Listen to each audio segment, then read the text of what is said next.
இப்போ இந்த ஜென்ரேஷன் எடுத்துட்டு இருக்கும்போது நீங்க கமல் சார் பாக்குறீங்க, சின்ன வயசுல இருந்து பார்த்துக்கிட்டு இருக்கீங்க.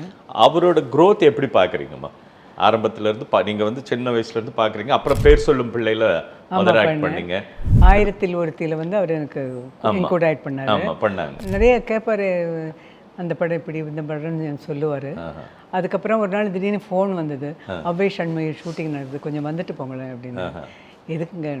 அப்புறம் அங்கே போனால் வந்து பொம்பளை வேஷம் போட்டிருக்காரு. எனக்கு ஒரே ஷாக்காக போச்சு. அப்புறம் பார்த்தோன்னே தெரிஞ்சுக்கிட்டீங்களா? அவர் தான் பார்த்தோன்னே தெரிஞ்சிடுச்சு.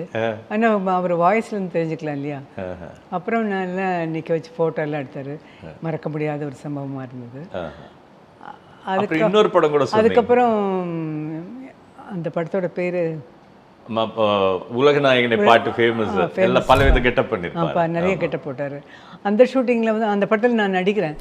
போய் அங்கே இறங்கணுன்னே வாங்கம்மான்னு சொன்னாங்க எல்லாரும். அதுக்கப்புறம் வந்து ஒருத்தர் வந்து இவர் தான் புதுசாக போட்டிருக்க என்னமோ சொன்னார், புது ஆர்டிஸ்ட்டு இந்த மாதிரி அது மாதிரி அப்படின்னா அவர் கை கொடுத்தாரு. கை கொடுத்தோன்னா நான் கையை பார்த்துட்டு இது கமல் இல்லை அப்படின்னு நான் கையை பார்த்துட்டு தெரிஞ்சது. கண்டுபிடிச்சிட்டிங்களே பரவாயில்லையே அப்படின்னு. மூஞ்சியை பார்த்தா தெரியல, அந்த கையை பார்த்து தெரிஞ்சுட்டேன். அவர் எதிர்பார்த்தீங்களேம்மா இந்த வளர்ச்சி கமல் சார் அந்த நேரத்தில் சின்ன வயசுல நீங்க பார்க்குறீங்க? இல்லை வருவார், அவர் பெரிய ஒரு ஆர்டிஸ்ட்டு, நல்ல ஆர்டிஸ்ட்டு, எல்லா கேரக்டரும் பண்ணக்கூடிய திறன் உள்ளவர்.